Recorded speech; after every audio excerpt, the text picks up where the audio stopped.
What's up, everybody? Welcome to Podcast Now. I'm Alex. In this video, I want to talk about that Mustafar needs to be added as a map to Star Wars Battlefront 2. Now, we talked a little bit about Star Wars Battlefront 2 in past videos, and I've constantly... Well, firstly, I do want to say, I love this game. This game is phenomenal. This game has only gotten better. I have nothing but good things to say. In the videos I make, I'm normally, demanding something out of the game, but it's just because I want it to be even better. We've talked about Ahsoka. We talked about Ventress. We talked about, heroes and villains need to be added.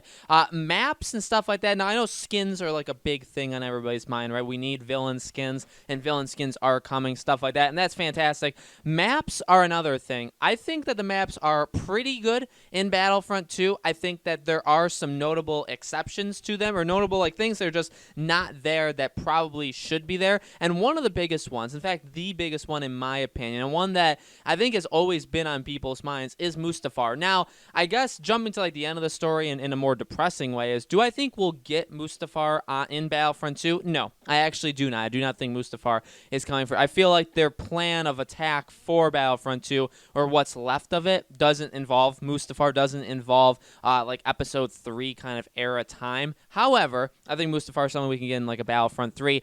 It's something that should have been added. It's something that should have been there. I remember Mustafar from the original Battlefront games. I think Battlefront 2, the 2005 one, and that map was easily one of my favorites. And that map, I still think, I can imagine it right now in my head, that map still holds up remarkably well back then. And I could only imagine, because again, Battlefront 2, pretty much in every regard, is a really, really good game. And the maps 100% make you feel like you're there. And I honestly, even a lot of the maps that are in Camino and places like that, Naboo, in the kind of the prequel era maps in Battlefront 2 are all extremely, extremely well done. And in some respects, I feel are better, and a lot of that game actually is better than some of the stuff we've gotten in the movies, right? And I honestly feel like the being in that map in a capital supremacy, or even just a galactic assault, something like that, I really feel like just that alone, it feels like you're in that map, or you're in that world,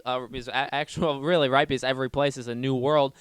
You're really in that world more than you were in the movies, and Mustafar is just such an iconic thing, dating again from Revenge of the Sith, but then Vader's Castle and Rogue One and lots of other things in Mustafar, and even it being in Rise of Skywalker, which you could have said, well, maybe could they have done that and done some sort of integration with the final Skywalker film. They could have, and I think that would have been really cool. But I think we're all looking for that Episode 3 Mustafar, seeing the iconic spots of Anakin and Obi-Wan fighting, things like that. I really feel it's not, I don't feel man, when I'm playing the game, the game is just missing it. To be honest, the more I play the game, the more I do feel oh man, it is missing Ahsoka. It is missing someone like Ventress, someone like that. It absolutely is missing characters, or even when I say Padme, Mace Windu, Qui-Gon, stuff like that. And those are all characters that I do think, again, will be introduced in the third game. I think that's all but it. Any characters that are that big named that aren't in this game, I feel have to be in the next one.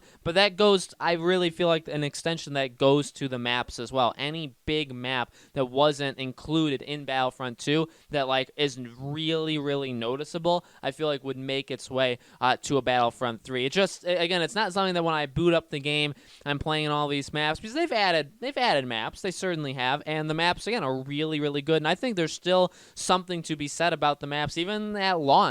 Any of those maps that are there now, all of them are still there, right? But playing those maps, they still feel really, really good. They still look insanely beautiful. They still put you into the era and, again, the world that they're associated with. And again, some of them do it better than the movies or shows ever could, right? But so I don't necessarily think oh man, I really wish I'm playing it and I'm going through the maps. I'm you know what this game truly is missing is Mustafar. I think there's definitely things that it's missing in other respects, gameplay features, how the game actually operates, stuff like that. Again, heroes and villains, things like that. I think Mustafar is below all those things. It's probably third, fourth, or fifth on a list. But it would just be really, really cool. They've never been able, some of those maps that were in the first Battlefront or Battlefront 2, they've never quite been able to replicate in this game, or either of these games, I should say. There's been maps that they've done certainly better. There's some maps that weren't in those games that are in these games that have done really, really well. But Mustafar is just one of those things where, again, think it's iconic. I think of all three of those prequel movies, I mean, in my opinion, that's like the best scene or the best like entire like snippet of things that happen in any of those prequel movies is the Anakin Obi-Wan fight. And I think that's why Mustafar gets it. It's just a really, being the volcanic kind of world that it is, that's a really, really cool, I would imagine, map, different traversal opportunities. And again, to be able to see, and even like, now we have these characters in these games. And again, all the characters that are in this game, I'd imagine would make the jump, but being able to have Anakin, being able to have Obi-Wan, and then maybe them having like specific dialogue because of that map, that would be interesting, right? Because would it be weird to see a good-sided Anakin on a Mustafar map with Obi-Wan, or again, if it's a Galactic Assault or if it's a Capital Supremacy or whatever, that would that be a little weird? Maybe, or maybe they do something where Anakin's like a villain and maybe they switch him over. I don't think they actually would do that, but there are possibilities there, and there's definitely, you could just probably imagine, just imagine the Battlefront 2 map of Mustafar, and then like imagine what they could do with a Battlefront 3 in like 2021, 2022, next gen, right? PS5, Xbox Series X. I think it would be absolutely amazing. So guys, let me know in the comments below, do you agree? Do you think Mustafar is a map that needs to be added to this game? Again, I don't think that it's going to be. If they did, that would massively surprise me. That would be something that would be just as big as them announcing a brand new hero or villain. I truly do believe that. So that would be a surprise out of nowhere, but let me know what you guys think. Let me know if there's other maps. What other maps do you think should be added to this game? And if you guys want me to, or this video does well enough, I can totally talk about additional things, maps, characters, whatever that I think should be added to this game or should be added to a Battlefront 3. So let me know, again, your thoughts in the comments below. Make sure you guys subscribe to our YouTube channel, Podcast Now. Hit the bell icon so you guys know when these videos go up. And thank you, as always, for watching. You guys truly, truly rock, and I hope to see you all on the next video.